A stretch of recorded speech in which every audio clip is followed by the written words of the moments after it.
প্রিয় ও স্নেহের 2026 সালের নতুন বছরের ক্লাস 6-এর ছাত্রছাত্রী বন্ধুরা, আশা করি তোমার সবাই ভালো আছো। আজ আমরা যে বিষয়টি নিয়ে আলোচনা করব, ক্লাস 6-এর সেকেন্ড ইউনিট টেস্ট অর্থাৎ দ্বিতীয় পর্যায়ক্রমিক মূল্যায়নের ইতিহাসের প্রশ্নপত্র নিয়ে। দেখো, সরাসরি তোমরা ক্লাস 6-এর ইতিহাসের প্রশ্নপত্রটা দেখতে পাচ্ছ। ফুল মার্কস তোমাদের রয়েছে 50, সময় তোমাদের রয়েছে 1 ঘন্টা 30 মিনিট।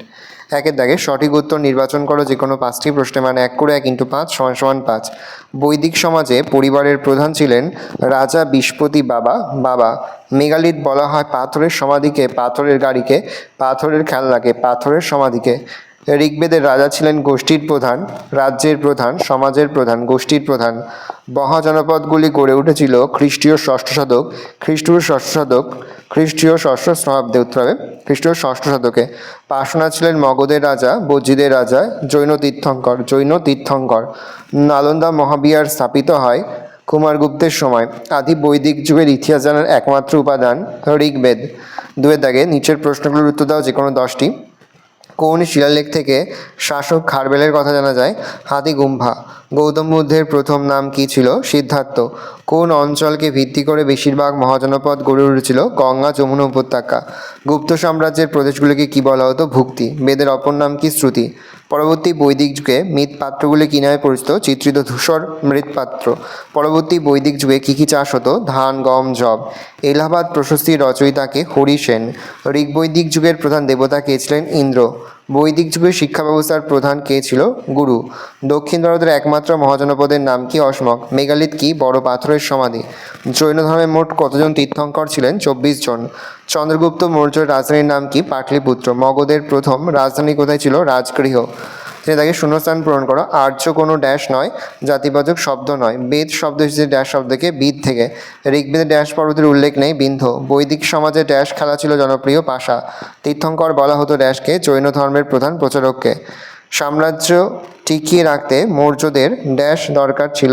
শক্তিশালী সেনাবাহিনী। 4 দেখি নিম্নলিখিত প্রশ্নগুলোর উত্তর যে কোনো 4টি। প্রশ্নের মান 2 করে 2 × 4 = 8। সভা ও সমিতি কি? বৈদিক যুগে রাজাকে শাসন কাজে সাহায্য ও পরামর্শ দেওয়ার জন্য সভা ও সমিতি নামে পরিষদ ছিল।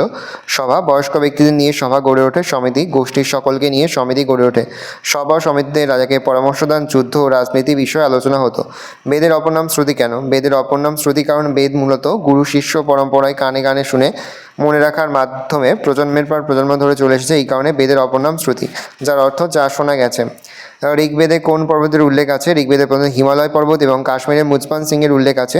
চিত্র ধূসর মাটির পাত্র কি? চিত্র ধূসর মাটির পাত্র নির্মাণ ছিল আর্য সংস্কৃতির অন্যতম প্রধান বৈশিষ্ট্য। গৃহস্থলীর কাছে আর্যভাষীরা যে মাটির পাত্র তৈরি করত সেগুলি ধূসর রঙের ছিল। পরবর্তী বৈদিক যুগে এই ধূসর রঙের পাত্রগুলির গায়ে ছবি আঁকা হতো। এই ধরনের পাত্রগুলি চিত্র ধূসর মাটির পাত্র নামে পরিচিত।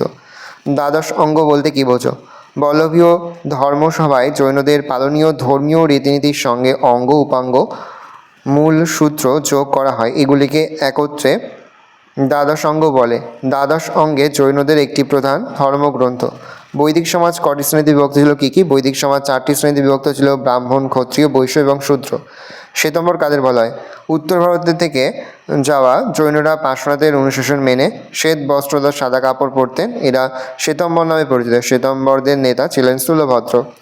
দশরাজ যুদ্ধ বলতে কী বোঝো? দশরাজ যুদ্ধ ছিল প্রাচীন ভারতের সংগঠিত একটি যুদ্ধ, যেখানে ভারত উপজাতির রাজা সুদাস 12 জন রাজার একটি জোটকে পরাজিত করেন। এই যুদ্ধটি ঋগ্বেদের 7ম মণ্ডলে বর্ণিত আছে। এটি বারাণসী নদীর তীরে সংঘটিত হয়েছিল। এই যুদ্ধের ফলে ভরতরা পাঞ্জাব অঞ্চলে নিজেদের প্রভাব বিস্তার করতে সক্ষম হয়। ক্ষত্রপ কাদের বলে? ক্ষত্রপ, মহাক্ষত্রপ শব্দগুলি রাজকীয় উপাধি। পারস্যের রাজা বা প্রদেশকে স্ট্র্যাপি বলা হতো। এই স্ট্র্যাপির শাসক স্ট্র্যাপ শব্দের ধ্বনি বিকৃত হয়ে ঘটে ক্ষত্রপ। শাসক রাজার মধ্য ও পশ্চিম ভারতের রাজ্য গড়ে তুলতে এই ক্ষত্রপ মহাক্ষত্রপ উপাধি নেন। নেক্সট রয়েছে 5 দাগে নিম্নলিখিত প্রশ্নগুলোর উত্তর দাও যে কোনো 4টি। প্রশ্নের মান 3 করে 3 × 4 = 12। প্রথম, টিকা লেখো এলাহাবাদ প্রশস্তি। গুপ্ত বংশে বিশেষ করে সমুদ্রগুপ্তের ইতিহাস জানার ক্ষেত্রে এলাহাবাদ প্রশস্তি বিশেষ গুরুত্বপূর্ণ। রচয়িতা: এলাহাবাদ প্রশস্তি রচনা করেন সমুদ্রগুপ্তের সভাকবি হরি সেন। প্রশস্তিটি ব্রাহ্মী লিপি এবং সংস্কৃত ভাষায় লেখা।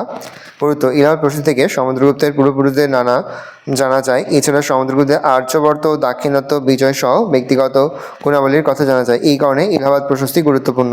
টিকা লেখো অশোকের ধর্ম। সম্রাট অশোক ধর্ম প্রচার করেছিলেন। অশোকের ত্রয়োদশ লিপিতে ধর্ম কথাটি উল্লেখ আছে। ধর্মের মূল কথা হিংসা না করা। ধর্মে প্রাণী হত্যা বন্ধ করার কথা বলা হয়। তাছাড়া পিতা মাতা সহ সব গুরুজনদের নির্দেশ মেনে চলার কথা বলা হয়। ধনী দরিদ্র সব মানুষের জন্যই তিনি ধর্মের আদর্শ প্রচার করেন। টিকা লেখো চতুরাশ্রম প্রথা, দেখে নাও, এটা ভীষণ গুরুত্বপূর্ণ এবছরের জন্য। আর্যদের সমগ্র জীবন ছিল ছকে বাঁধা 4টি পর্যায়ে: ব্রহ্মচর্য, গৃহস্থ, বানপ্রস্থ, সন্ন্যাসে বিভক্ত। চতুরাশ্রম: 1 ব্রহ্মচর্য। এই পর্যায়ে শিষ্য বা ছাত্ররা গুরু থেকে পড়াশোনা করত। গৃহস্থ: পড়াশোনার শেষে ছাত্ররা নিজের বাড়িতে ফিরে এসে বিবাহ করে সংসার পালন করত, যা গৃহস্থ নামে পরিচিত। বানপ্রস্থ: এই পর্যায়ে বনবাসী জীবন পালন করতে হতো। সন্ন্যাস: বনে কুটির তৈরি করে বাকি জীবন সেখানে ঈশ্বর চিন্তায় কাটাতে হতো। এই চতুরাশ্রম প্রথা শূদ্র ছাড়া বাকি 3 বর্ণের ক্ষেত্রে চালু ছিল। নেক্সট রয়েছে পঞ্চম মহাব্রত কি? পার্শ্বনাথ জৈনদের 4টি নীতি মেনে চলার নির্দেশ দিয়েছিলেন। মহাবীর এই 4টি নীতির সঙ্গে একটি নীতি যোগ করেন, যা পঞ্চম মহাব্রত নামে পরিচিত। দেখে নাও। নেক্সট দেখো রয়েছে মৌর্য সম্রাটরা কেন গুপ্তচর নিয়োগ করতেন। অ্যান্সারটা দেখে নাও। 1 খবর সংগ্রহ, 2 নজরদারি। 6 দাগে নিম্নলিখিত যে কোনো দুটি প্রশ্ন দ্বারা প্রশ্নের মান 5 করে 5 গুণ 2 = 10। প্রথম, বৈদিক সমাজে নারীদের অবস্থা সম্পর্কে আলোচনা করো। দেখে নাও। পয়েন্ট করে বৈদিক যুগে নারীদের অবস্থা। ঋগ বৈদিক সমাজে নারীদের অবস্থা দেখে নাও। তারপরে পরবর্তী বৈদিক যুগে নারীদের অবস্থা দেখে নাও ভালো করে। তারপরে দিগম্বর কাকে বলে? টিকা লেখো অষ্টাঙ্গিক মার্গ। প্রথমে দিগম্বরটা দেখে নাও, তারপরে রয়েছে অষ্টাঙ্গিক মার্গ।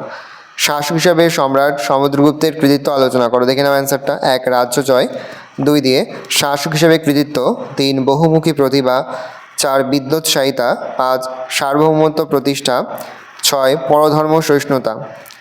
আর পরের প্রশ্ন হচ্ছে মগধের উত্থানের কারণগুলো আলোচনা করো। 1 ভৌগোলিক অবস্থান, 2 আর্থিক সমৃদ্ধি, 3 হস্তি বাহিনী, 5 সুযোগ্য নেতৃত্ব। শেষ পয়েন্ট রয়েছে উপসংহার। ভালো করে দেখে নাও। এই রয়েছে টোটাল তোমাদের সেকেন্ড ইউনিট টেস্ট, অর্থাৎ দ্বিতীয় পর্যায়ক্রমিক মূল্যায়নের ক্লাস 6-এর ইতিহাসের প্রশ্নপত্র। ভালো করে প্রশ্নপত্রটা দেখে নাও। আশা করি ভিডিওটা ভালো লেগেছে। ভিডিওটা ভালো লাগলে ভিডিওকে লাইক করতে ভুলো না। মাত্র নতুন হও তাহলে সাবস্ক্রাইব প্রেস করে পাশে বেল আইকন প্রেস করে নতুন কোনো ভিডিও আপলোড করি সবার ফার্স্ট নোটিফিকেশন পেয়ে যাও। আর এই ভিডিওটি তোমার বন্ধু বান্ধবী আত্মীয় স্বজন সবার মধ্যে কিন্তু অনেক শেয়ার করে দিলে। বছর ক্লাস 6-এ পড়ছে। আমরা কিন্তু ইতিমধ্যে ক্লাস 6-এর প্রতি বিষয়েরই কিন্তু সিলেবাস, প্রশ্নকার এবং নমুনা প্রশ্নপত্র কিন্তু আপলোড করে দিন এখনও পর্যন্ত। সেই ভিডিওগুলো না দেখে থাকো, ভিডিওগুলো কিন্তু তাড়াতাড়ি দেখে নাও।